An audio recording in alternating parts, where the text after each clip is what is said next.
প্রত্যেক দিনের মতো আজকেও আবার চলে এসেছি আপনাদের সঙ্গে কিছু সুইং ট্রেডিং স্টক নিয়ে ডিসকাশন করব বলে। আপনাদের সকলকে ট্রেডিং বার্তা চ্যানেলের তরফ থেকে স্বাগত জানিয়ে শুরু করব আজকের ডিসকাশন। তবে স্টকগুলো নিয়ে ডিসকাশনের আগে মার্কেটের ব্যাপারে কয়েকটা কথা বলবো। আজকে নিফটি, ব্যাংক নিফটি বলুন, দুটোতেই মোটামুটি 1.5% করে কারেকশন হয়েছে। তো এটা নিয়ে ঘাবড়ানোর কিছু নেই। অনেক দিন থেকে কন্টিনিউ তো হয় সাইডওয়েজ না হলে আপ মুভ দিয়েই যাচ্ছিল, কোনো কারেকশনই করছিল না। তো একটা কারেকশন তো দরকার ছিল, দেখতে হবে কারেকশনটা কোথা থেকে আবার আপ মুভে কনভার্ট হয়। আর এই কারেকশনের পিছনে একটা নিউজও এসেছিল সকালের দিকে।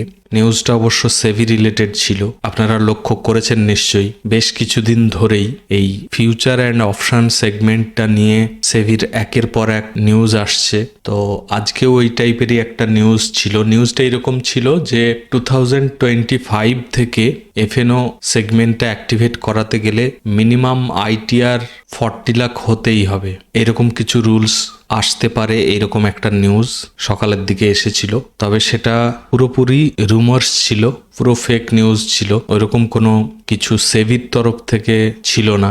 আর আমার পার্সোনালি যেটা মনে হয়, এই যে সেভির বিভিন্ন নিউজ আসছে যে এফএনও আরো কস্টলি করে দেয়া হবে, হ্যান ত্যান, আমার পার্সোনালি যেটা মনে হয় এইসব কিচ্ছু করা হবে না, যেমন ভাবে চলছে সেটাই চলবে। হয়তো এক্সপায়ারির জিরো হিরো রিলেটেড কিছু একটা সলিউশন করতে পারে, মানে যেটা ডেলি বেসিসে এখন এক্সপায়ারি হচ্ছে প্রত্যেকটা ফিউচার অপশনের, তো সেটার কিছু কারেকশন করতে পারে। বাট আলটিমেটলি এর বেশি কিছু আমার মনে হয় করবে না। কারণ হচ্ছে করলে সেবি বলুন, এনএসসি বলুন, গভর্নমেন্ট বলুন, সবারই লস। কারণ এখান থেকে প্রচুর ট্যাক্স বলুন বা আদার্স যে চার্জেসগুলো বলুন প্রচুর কালেক্ট হয়। তো এমন কিছু করবে না যাতে নিজেদেরই লস হয়। তাছাড়া যতক্ষণ না কনফার্ম কোনো নিউজ আসবে, এই নিয়ে মাথা ঘামানোর কোনো মানে হয় না, কারণ এর কোনো ভিত্তি নেই।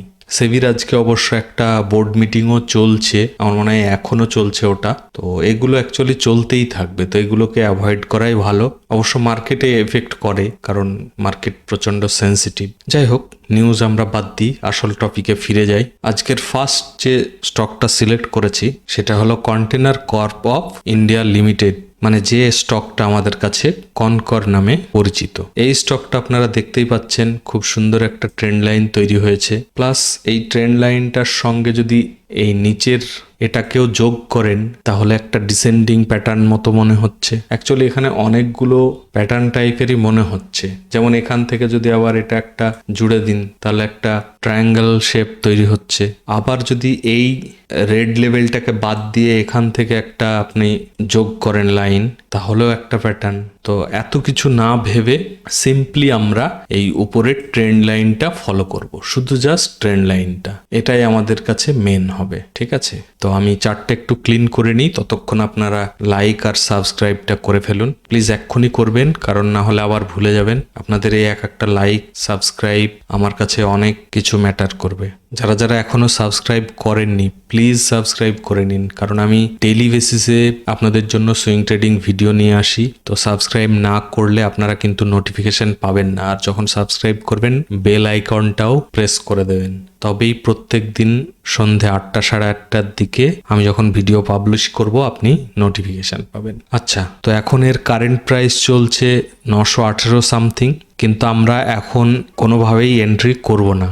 যখন এটা মিনিমাম এই ট্রেন্ড লাইনের উপরে ওয়ান ডে ক্যান্ডেল ক্লোজ করবে তারপরে আমরা এটাকে এন্ট্রির জন্য ভাববো, তার আগে কিন্তু এন্ট্রি করব না। এটাতে কিন্তু 1 আওয়ার ক্যান্ডেলও ফলো করব না, আমরা minimum one day candle closing এর পরে তবেই এন্ট্রির জন্য ভাববো। ঠিক আছে, আর আমরা স্টপ লস রাখবো এই রেড জোনটার নিচে, মানে ধরে নিন মোটামুটি 876-এর নিচে যদি ওয়ান ডে ক্যান্ডেল ক্লোজ করে তাহলে আমরা স্টপ লস অ্যাকসেপ্ট করব।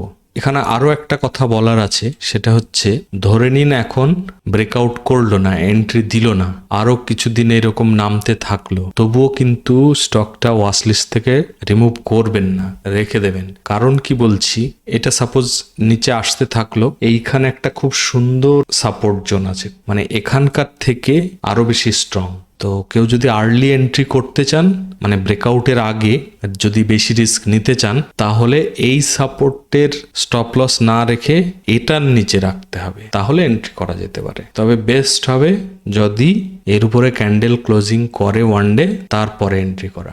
আর এর টার্গেট রাখবো আমরা এই হাইটা মোটামুটি 1180 লেভেলটা। তবে যদি বলেন যে ফার্স্ট টার্গেট কি রাখবো, ফার্স্ট টার্গেটের জন্য একদম সিম্পল, এখান থেকে যে এখানে যে লো লাস্ট লোটা বানাবে, মানে আরো যদি লো বানায় তাহলে সেখান থেকে মার্ক করতে হবে। আপাতত এটাই লো, তো এখানে মার্ক করব। তো এই লেভেলটা হচ্ছে ফার্স্ট টার্গেট, মানে এই 1050-এর কাছাকাছি, ঠিক আছে। তারপরে এটা ফাইনাল টার্গেট। আচ্ছা, নেক্সট স্টক আমরা দেখে নিই কি আছে। আমাদের নেক্সট স্টক হচ্ছে হিটাচি এনার্জি ইন্ডিয়া লিমিটেড। এটা আপনারা যখন সার্চ করবেন, যদি হিটাচি লিখে না পান তাহলে লিখবেন পাওয়ার ইন্ডিয়া, ঠিক আছে। তো দুটোই সেম স্টক, কিন্তু এটা দেখে আবার ঘাবড়ে যাবেন না। তো এটার এখন কারেন্ট প্রাইস চলছে 14,545 সামথিং, একটু কস্টলি, এই নিয়ে চিন্তার কিছু নেই, কম কোয়ান্টিটি নেবেন। আর এটা দেখতেই পাচ্ছেন ব্রেকআউট করে ক্লোজিং দিয়ে দিয়েছে, খুব সুন্দর ক্যান্ডেল, কিন্তু এখানে ভলিউমটা একটু লো আছে। ভলিউমটা যদি খুব ভালো থাকতো তাহলে আর চিন্তা থাকতো না। যখনই এন্ট্রি করবেন এই লাস্ট ক্যান্ডেলের উপরে যখন মিনিমাম 1 আওয়ার ক্যান্ডেল ক্লোজ করবে এবং হাই ভলিউম হবে, তবেই এন্ট্রি করবেন। তবে খুবই হাই চান্স এটা আগামীকালকে এটা গ্যাপ আপ খুলতে পারে। গ্যাপ আপ করলে, খুব বেশি গ্যাপ আপ যদি করে তাহলে অ্যাভয়েড করাই ভালো। তারপরে যখন আবার রিট্রেসমেন্ট নিয়ে উপরে যাবে তখন দেখা যাবে। তবে প্রত্যেকটা স্টক আপনারা নিজেরা অ্যানালিসিস করে দেখে যদি ভালো মনে হয় তবেই এন্ট্রি করবেন। আর এর স্টপ লস আমরা রাখবো এই 11,000-এর নিচে, এই যে এই লেভেলটা, রেড লেভেলটার নিচে। মোটামুটি ধরুন এক্সাক্ট লেভেল বলতে গেলে এই 10,825-এর নিচে ডে ক্যান্ডেল ক্লোজ করলে আমরা এক্সিট করে যাব। এবার যদি এটা বেশি স্টপ লস বড় মনে হয় তাহলে এখান থেকে ফিব মার্ক করে নেবেন, এই মোটামুটি এই লেভেলটা আসবে, তো এর নিচেও রাখতে পারেন, কিন্তু সেই ক্ষেত্রে এসএল হিট হওয়ার চান্স অনেক বেশি থাকবে। আর টার্গেটের কথা বলার আগে আরো একবার আপনাদেরকে মনে করিয়ে দিই, যারা লাইক করতে ভুলে গেছেন বা এখনো করেননি, প্লিজ এক্ষুনি করে দিন, না হলে আবার ভুলে যাবেন। আর যারা এখনো সাবস্ক্রাইব করেননি, আপনারা প্লিজ সাবস্ক্রাইব করুন। আচ্ছা, টার্গেটের জন্য আমরা ফার্স্ট টার্গেট রাখবো 18,000-এর লেভেল, আর সেকেন্ড টার্গেট মানে ফাইনাল টার্গেট রাখবো আমরা 19,000 সামথিং মতো, ঠিক আছে। এবার এসএল আমরা ট্রেল করতে থাকবো, চেষ্টা করব maximum to maximum profit book করার, ঠিক আছে। তো এই স্টকটা অবশ্যই ওয়াচ লিস্টে রাখবেন, খুব ভালো স্টক। আর গত ফ্রাইডে কিন্তু একটা স্ট্র্যাটেজি পাবলিশ করেছি, টিভিডি স্ট্র্যাটেজি বলে, সুইং ট্রেডিং এর জন্য। যারা এখনো দেখেননি প্লিজ ওটা দেখবেন, খুব সুন্দর একটা স্ট্র্যাটেজি। আর খুবই সহজে কিভাবে আপনি সুইং ট্রেডিং করে 1:2 রেশিও ওয়াইজ প্রফিট বুক করতে পারবেন একদম ইজি ওয়েতে, সেটা ওই স্ট্র্যাটেজিতে ডিটেলসে আমি বলেছি। তো যারা এখনো দেখেননি প্লিজ দেখবেন, আশা করছি খুব ভালো লাগবে ওটা। চলুন নেক্সট স্টক দেখি। আমাদের নেক্সট স্টক হচ্ছে কোফোর্জ লিমিটেড। এটাও খুব সুন্দর একটা স্টক, আইটি সেক্টর থেকে।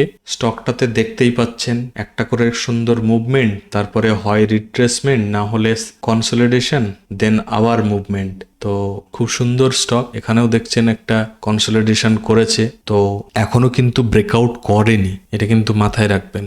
যখন এই গ্রিন জোনটার উপরে ক্যান্ডেল ক্লোজ করে সাস্টেন করবে তবেই কিন্তু এন্ট্রি করবেন। এমন নয় যে 1 আওয়ার ক্যান্ডেল ক্লোজিং এই এন্ট্রি করবেন, সেটা করবেন না এখানে। এক্ষেত্রে মিনিমাম 1 ডে ক্যান্ডেল এর উপরে ব্রেকআউট করে ক্লোজিং করবে, তারপরেই এন্ট্রি করবেন। মানে যদি করতে চান নিজেরা অ্যানালিসিস করে দেখার পরে, ঠিক আছে। আর যদি নিজের ভালো না লাগে অ্যাভয়েড করবেন, কোনো দরকার নেই। আর সব থেকে বড় কথা হচ্ছে এটার স্টপ লসটা হচ্ছে খুবই ছোট, এই জোনটার নিচে ডে ক্যান্ডেল ক্লোজ করলেই আমরা এক্সিট করব। মানে এই গ্রিন লেভেলটার নিচে 6,760-এর নিচে যদি ডে ক্যান্ডেল ক্লোজ করে আমরা এক্সিট করে দেব। আর যতদিন না এর উপরে ব্রেকআউট করে ক্লোজিং দেবে আমরা কিন্তু এন্ট্রি করব না, বারবার বলছি। কারণ এর সাইডওয়েজ জোন শেষ হয়েছে কিনা সেটা কিন্তু না বুঝে এন্ট্রি করা ঠিক হবে না, ঠিক আছে। তো ওয়াচ লিস্টে অবশ্যই রাখবেন স্টকটাকে, খুব সুন্দর স্টক। আর ব্রেকআউটের পরে যদি এন্ট্রির সুযোগ পাই, মিনিমাম আমরা টার্গেট রাখবো 8,000-এর লেভেলটা। আশা করছি ওখানে যাওয়ার পরে একটা রিট্রেসমেন্ট বা আবার এইরকম একটা কনসলিডেশন জোন বানিয়ে দেন আবার মুভমেন্ট আসতে পারে। তো তো কালকের জন্য এই কটাই থাকলো। আর যাদের মনে হবে যে খুবই কম হয়ে গেল স্টক, আরো কিছু দরকার, তাদের জন্য সুখবর হচ্ছে আপনি ভিডিওর নিচে ডেসক্রিপশনে টেলিগ্রাম চ্যানেলের লিংক দেওয়া আছে, যদি জয়েন এখনো না করে থাকেন জয়েন করে ফেলুন। ওখানে আমি কিছু কিছু স্টক চার্টে মার্ক করে পাবলিশ করতে থাকবো, তো টেলিগ্রাম চ্যানেলে জয়েন করে নেবেন। যাওয়ার আগে আরও একবার আপনাদেরকে রিকোয়েস্ট করব, লাইক আর সাবস্ক্রাইবটা প্লিজ করবেন, ঠিক আছে? তো আজকে এখানেই শেষ করব ভিডিওটা। সকলে ভালো থাকবেন, সুস্থ থাকবেন, টেক কেয়ার, বাই বাই।